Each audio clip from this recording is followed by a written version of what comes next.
Scott Kerman, and I'm joined by my usual cohorts, the Professor, Russ Stevens, Uncle Joe McLaughlin, and he's JP's first son, Tim Hoey.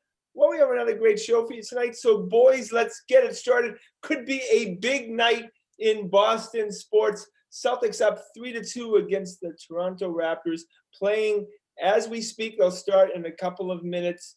You would hope they'd be able to take home the series and get into the Eastern Conference Finals tonight. Boys, what do you think? I thought you were talking about the Red Sox game. Right. They're not playing tonight.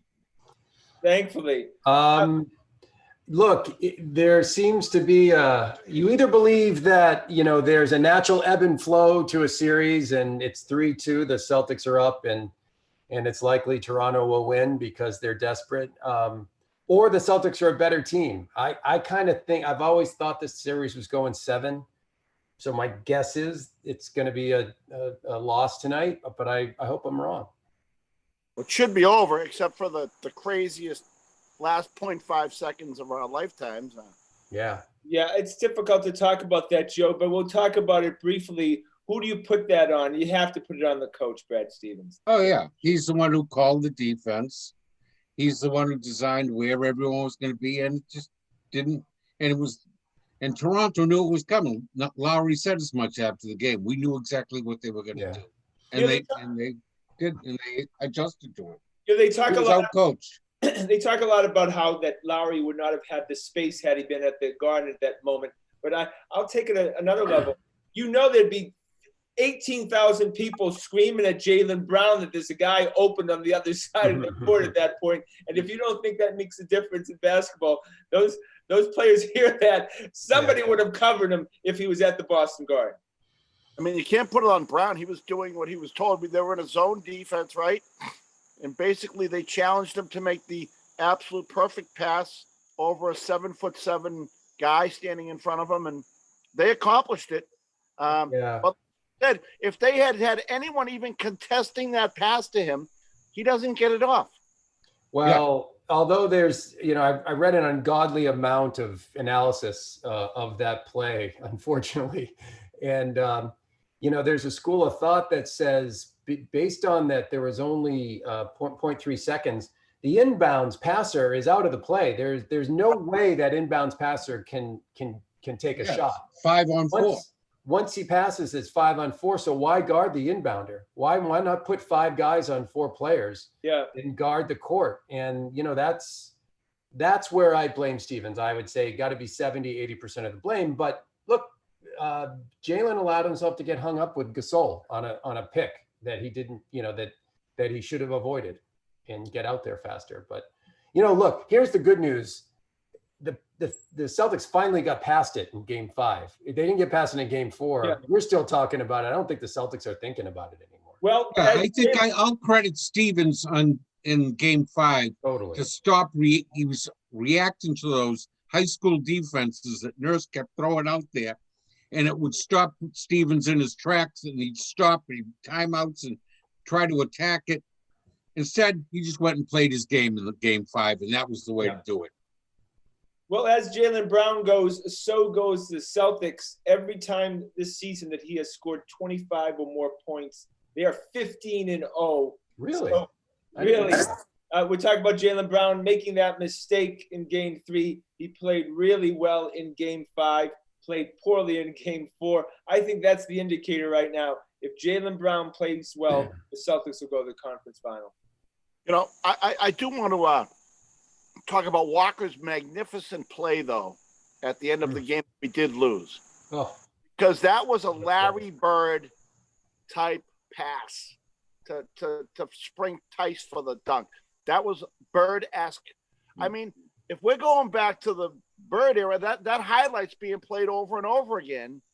That pass to win Game 3. I mean, that was the game winner. If they win Game 3, absolutely, because everybody that was Larry Bird pass. It was a great pass, but he got himself trapped when he shouldn't have by over dribbling and got trapped. There's no room in Joe's world for any sort of vulnerability or fallibility. Well, no, Russ, go back and watch that in the 2 previous possessions. Tatum and Kemba both got trapped before. They should have known it was coming. But he overcame triple defense against him.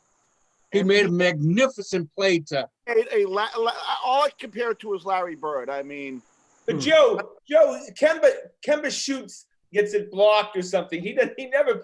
Excuse me, Kyrie never does anything but gets a shot blocked at that moment. Kemba had the wherewithal to make a great pass and Tice for the basket. Exactly. That was the only way he was getting out of that trap, and he found the way.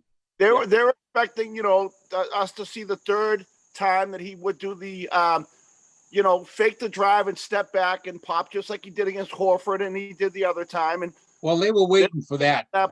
Yeah. And they stopped that. They weren't biting on that. Well, Scotty, I want to go back to, you talked about Brad in Game 5, and I thought Game 5 was really as much about leadership as it was about anything else, honestly. And it had to come from Brad, and it had to come from Smart, and it had to come from Kemba. And really, that was, because you could have argued that the Celtics were front runners. They won the first 5 games of the playoffs last year, started losing Milwaukee and rolled over. Yeah. And we won the first 6 games of the playoffs this year, and we lost 2 games. And I was like, maybe these guys are front runners. Maybe Brad's not a wartime coach. Yeah, right. Yeah. I thought they did really well. They stopped worrying about the boxing one, the 2-2-1, and the 1-3-1, and just went out and played their game. It's kind of like a boxer. What do you do when you get hit? Like Mike Tyson. What did Mike Tyson do when finally somebody hit him back? Yeah, absolutely. You see the two. And look, they came out early in Game 5 and set the tone. And that was the most important thing. What were they going to do? Were they going to lay over? All right, boys. Look, there's never been more discussion about a player in Boston sports history that has done as little as Gordon Hayward, Grandpa Gordon Hayward. But I will give you this, that the Celtics will not win an NBA championship unless Grandpa Gordon is back and in the rotation, because it can't be 5 guys and Brad Wanamaker, Mason Terrace's own. Yeah. How does a guy that's over the hill and terrible have any effect on a team, Scotty? It gives you depth. They have no depth right now. Absolutely, Timmy. They literally have no one. Hayward comes in there and he can run the point. He can get some baskets. They need him, and they definitely need him even in the next series against the Heat, who are very deep. 10 deep. Tatum and Brown need a rest. They can't go 40 minutes a game every game. I think you're right, Scott, in that he's another long player for his position, and he can handle the ball, and he allows Kemba to play off ball. He allows Tatum to play a little bit more off ball and not have to create every shot on his own, and he can penetrate into these defenses and kick it out. It'd be great to have him back. Hopefully they win tonight and there's a little bit of a break, but I'm worried the NBA is just going to keep running these series back to back because they just want the TV. Yeah, that's a great point. They have to wait for the West to catch up to them. I don't know, Joe. They didn't wait for Toronto. They didn't wait for anybody to start this Toronto series. Yeah. Well, that's a great point. The ref factor tonight. I mean, the refs are just bad. No matter what game you're watching, they're terrible. It doesn't matter what team you root for. They're horrendous. You're going to have to win by 10 points because of the ref factor tonight. I think you're right. I don't think they necessarily favor one side or another. I just think they're incompetent. Yep. Well, they certainly don't like Tice. Oh. And the irony is that the refs can be yelled at and influenced like no other referee.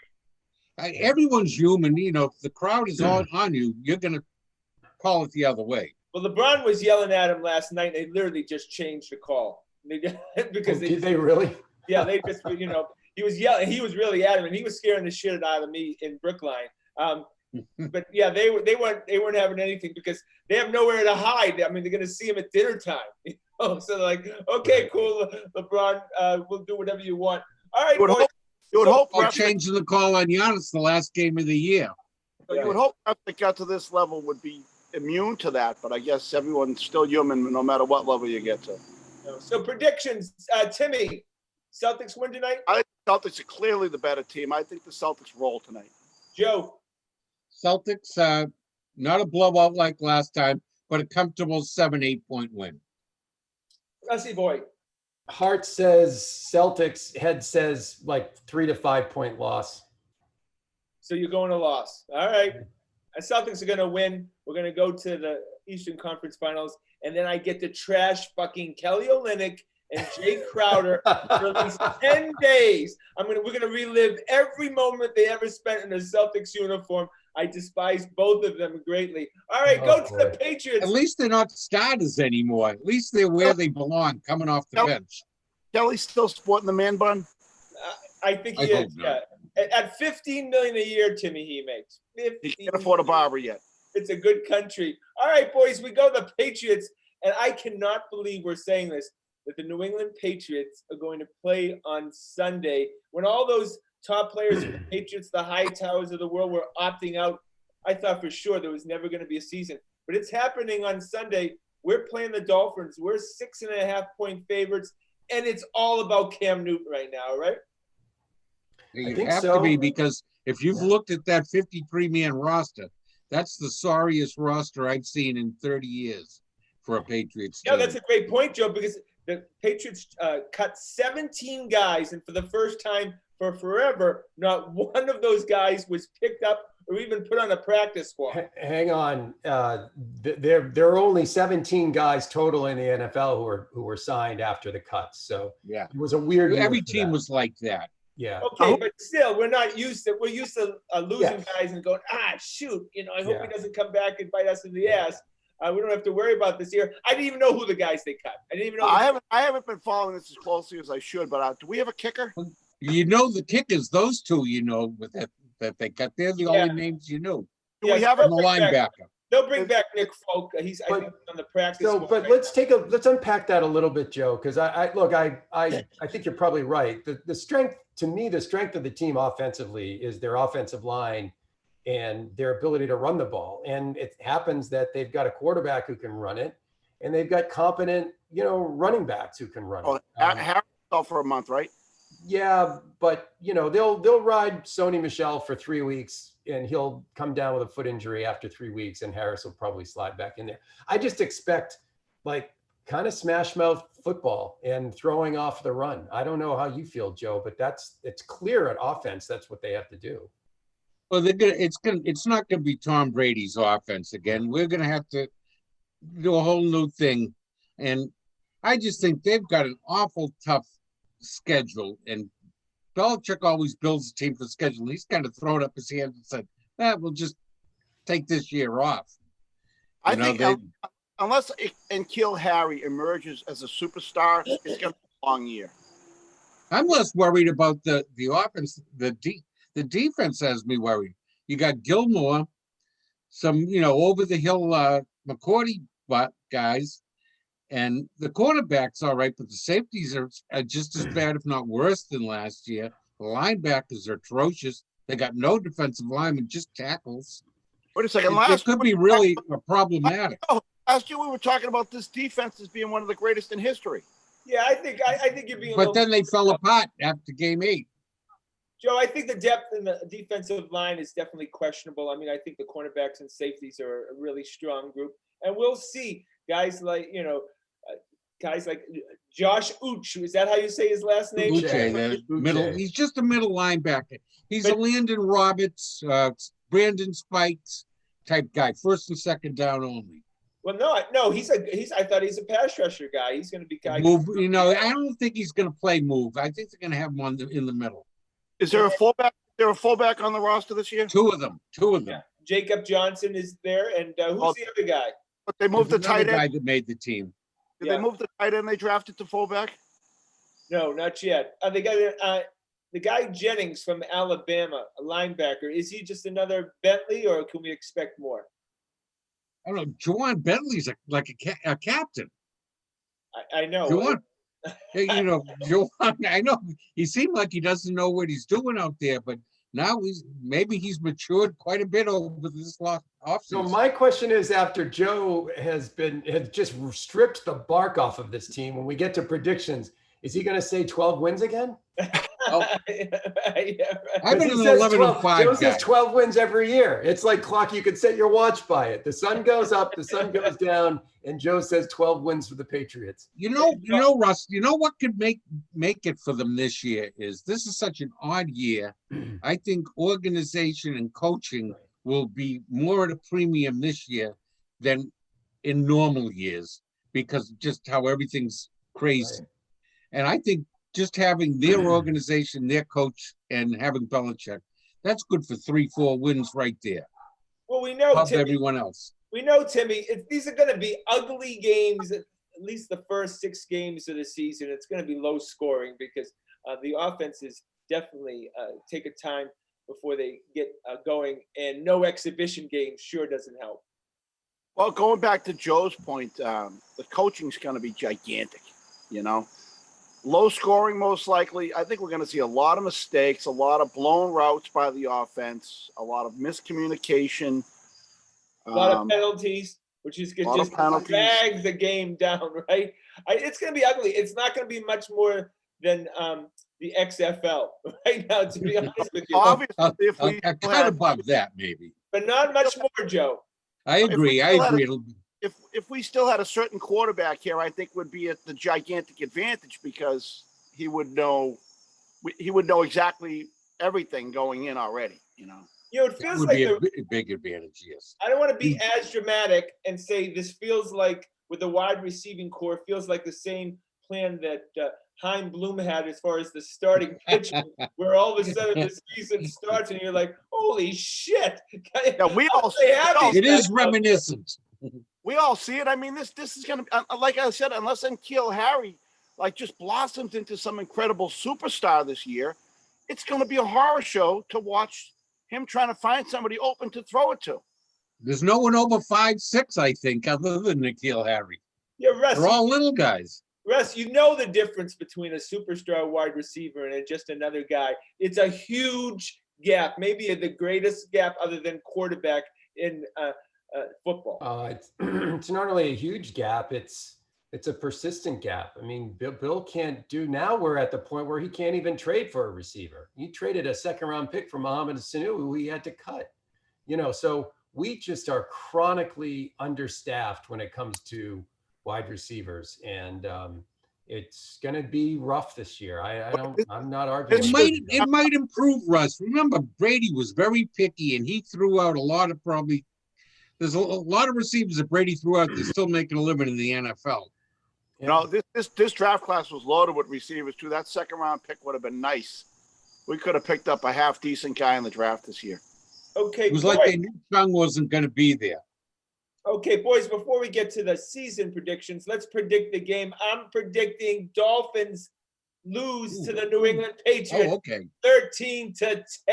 The Patriots win in a very ugly game in front of no one. Mm-hmm. How about a bunch of field goals? What do you got? All right, Rusty, what do you got? I got 23-14 Patriots. Cam Newton the star?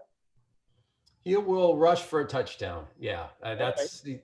I think Bill's gonna. I think he and Josh are gonna get a little bit creative about the use of you, because when you have a quarterback who rushes like that, you got an extra guy in the field. Basically, you're playing against. That's right. You're playing 11 on 11 instead of when you hand off 10 on 11. Yeah.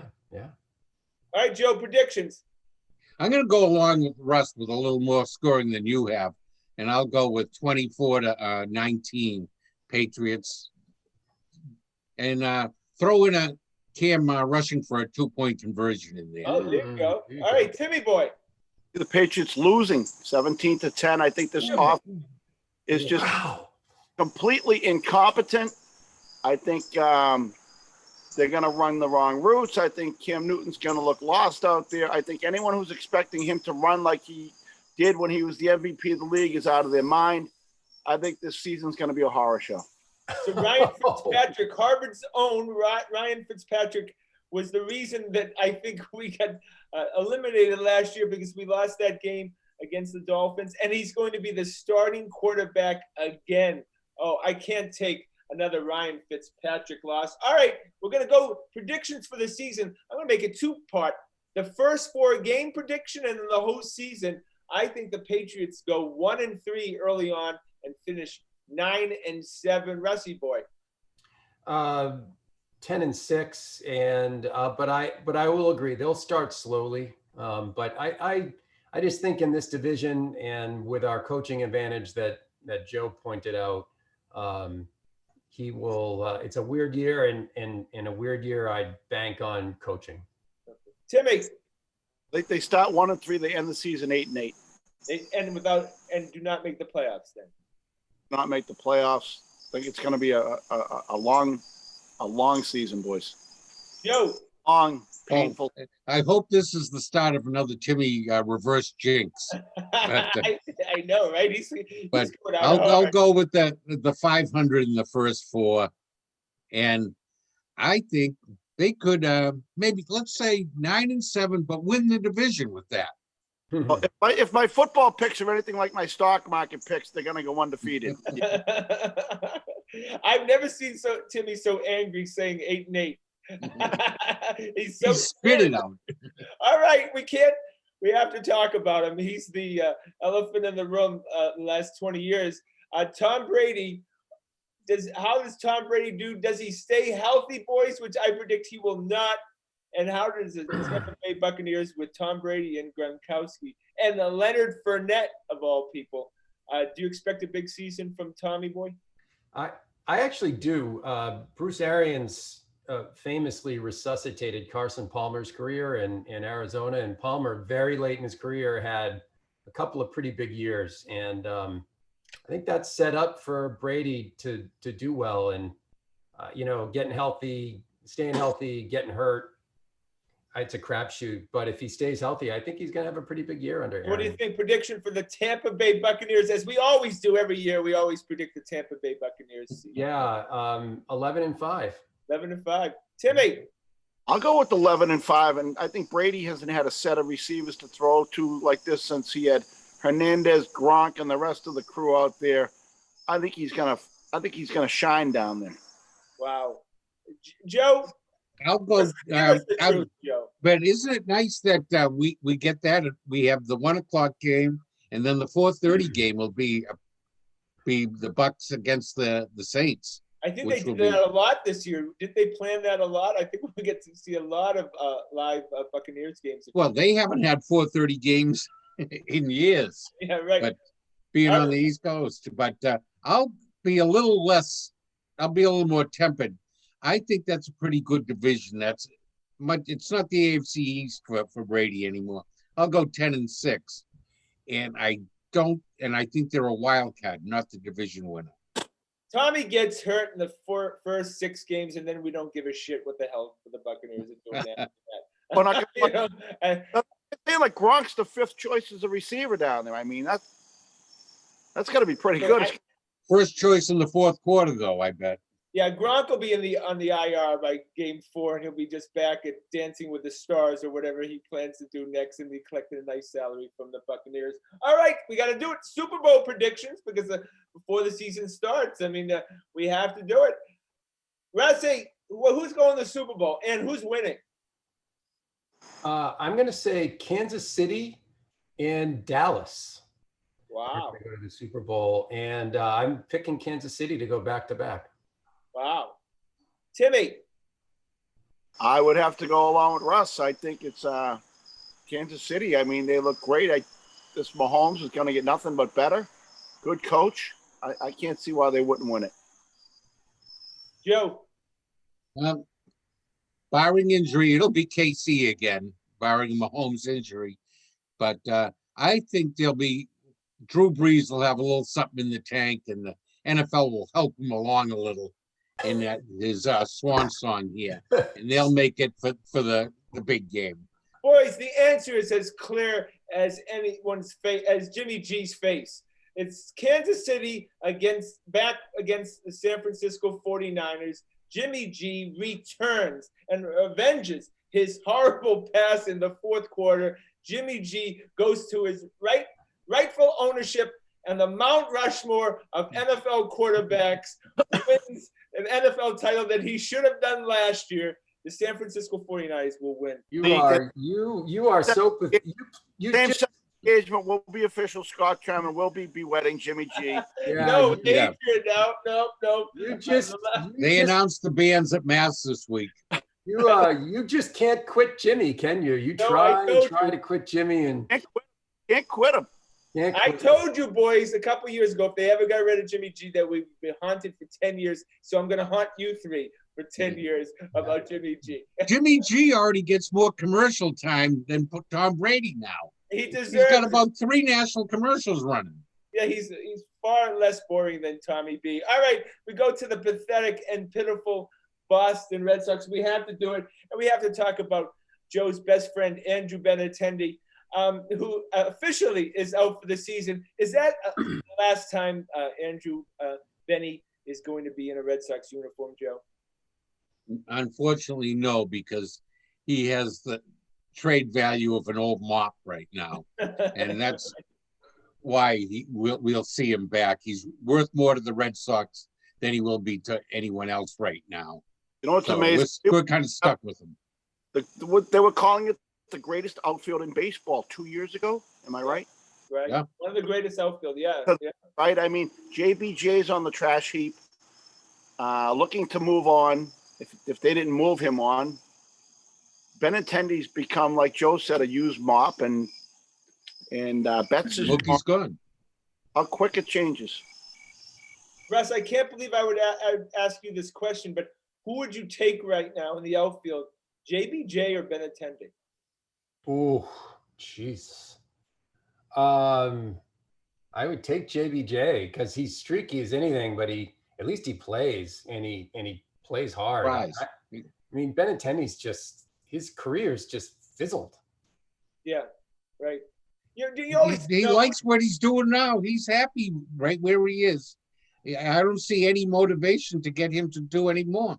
This is what I worry about Devers, and you worry about any professional athlete that in his prime, in his mid-20s, comes back after an offseason heavy and gained weight.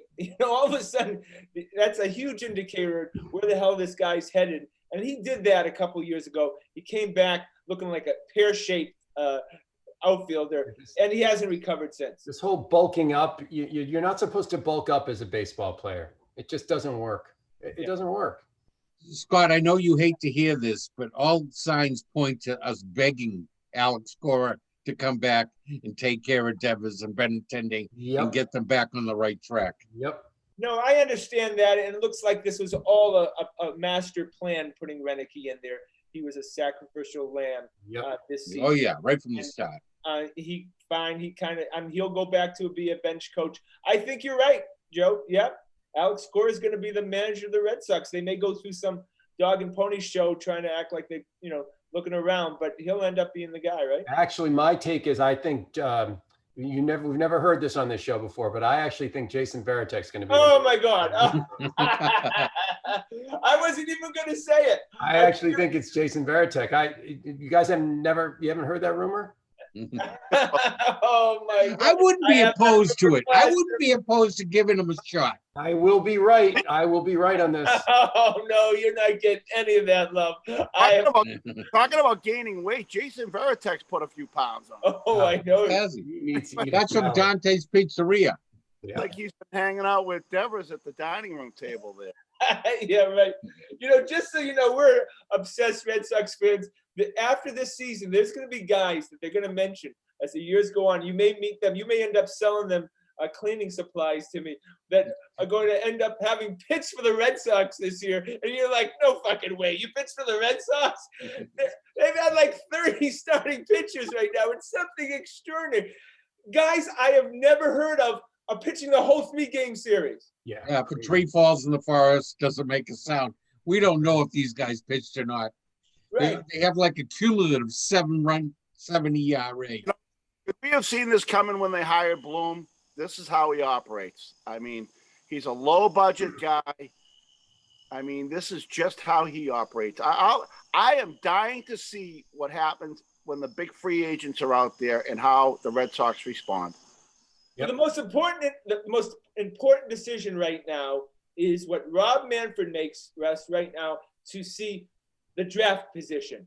Are we tanking for a purpose, or has this become a joke where they combine both last season and this season, and then we get screwed, and then we get like the 10th pick in the draft? I hope he goes with it, because if it's good enough to determine the winners, why shouldn't it be good enough to determine the losers, right? Right, absolutely, right? Yeah, absolutely. How many wins are we up to right now for the Red Sox? What's that? How many wins do the Red Sox have right now? I don't know. They have like 15 or 15. Yeah, 15. We're not going to make you at 24. They were tied for the worst record in baseball when I last checked. Our Boston Red Sox 2 years ago had the greatest season in the history of Boston Red Sox, one of the greatest in Major League Baseball history, and now they're one of the worst teams in the history of. Right back to Tim's point. 2 years ago, greatest outfield in baseball. Now nothing. Now it's literally a shit show. Well, that went quick. I hope you guys have a fun time watching the Celtics tonight, and they get to a victory, and we'll have an enjoyable time talking next. They're winning 15-13 right now. Oh, there you go. All right. Well, it's already decided then. Yeah. So 17-13. Want to thank the boys. Want to thank everyone behind the scenes. Of course, Corbin. Of course, the lovely and talented Adrian. Please check us out on our website at thegrandstanders.com and tune in again next Wednesday night at 6:30 for another edition of Grandstanders Live. I'm your host, Scott Kerman. Have a great and happy night.